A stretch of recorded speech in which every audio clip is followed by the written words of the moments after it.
రంగంలో ఒకసారి స్టార్డమ్ వచ్చాక కథల విషయంలో చాలా జాగ్రత్తలు తీసుకుంటారు మన హీరోలు. అయితే కొన్నిసార్లు అవి సక్సెస్ అవ్వచ్చు, మరి కొన్నిసార్లు కాకపోను వచ్చు. టాలీవుడ్ బాస్ మెగాస్టార్ చిరంజీవి గారికి ఉన్న ఇమేజ్ మనందరికీ తెలిసిందే. అయితే ఈ వీడియోలో బాస్ ఇమేజ్ను కథ కోసం తగ్గించుకొని 1-2 సినిమాలు ప్రయోగాలు కూడా చేశారు. అయినా మెగా అభిమానులు అది జీర్ణించుకోలేదు. ఇక బాస్ ప్రయోగాన్ని తిప్పికొట్టి మాకు మా మాస్ బాస్ మెగాస్టారే కావాలి అని కేకలేశారు. అయితే బాస్ చేసిన అలాంటి సినిమాలలో డాడీ, మృగరాజు సినిమాలు ఉన్నాయి.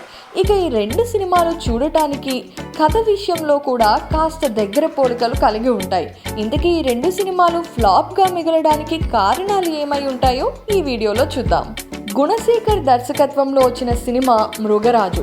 ఈ సినిమా 2001 జనవరి 11న విడుదలై అభిమానుల అంచనాలను అందుకోలేకపోయింది. అదే సంవత్సరం 2001 అక్టోబర్ 4న సురేష్ కృష్ణ దర్శకత్వంలో వచ్చిన సినిమా డాడీ.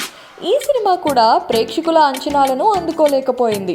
ఇక 2 సినిమాలు ఒకే సంవత్సరంలో రావటం, 2 సినిమాలలో కూడా కొన్ని కీలక పాయింట్లు దగ్గర పోలికలు ఉండటం. ఇక 2 సినిమాలలో సిమ్రాన్ చిరంజీవి భార్య క్యారెక్టర్ చేసింది. మృగరాజు సినిమాలో సిమ్రాన్ చిరంజీవి ఇద్దరు పెళ్ళైన తర్వాత విడిపోతారు. వారికి ఒక పాప ఉంటుంది. ఇక డాడీ సినిమాలో చిరంజీవి సిమ్రాన్ కు ఒక పాప ఉన్నప్పుడే విడిపోతారు.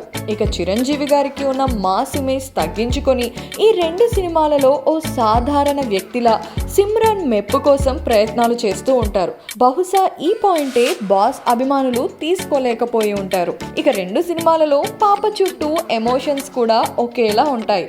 అప్పటి వరకు ఫుల్ మాస్ లుక్ లో ఉన్న బాస్ ని చూసిన ప్రేక్షకులు, అభిమానులు ఇలా ఓ సాధారణ ఫ్యామిలీ మ్యాన్ లా ఉండే కథలో బాస్ ని చూడలేకపోయారు. సాధారణంగా ఇంత గ్రాండ్ ఇమేజ్ ఉన్న చిరంజీవి గారు ఆయన స్థాయిని తగ్గించుకొని కథానాయక పాత్రలు చేసిన అభిమానులు అందుకు ఒప్పుకోలేదనే దానికి ఈ 2 సినిమాలే ఉదాహరణ.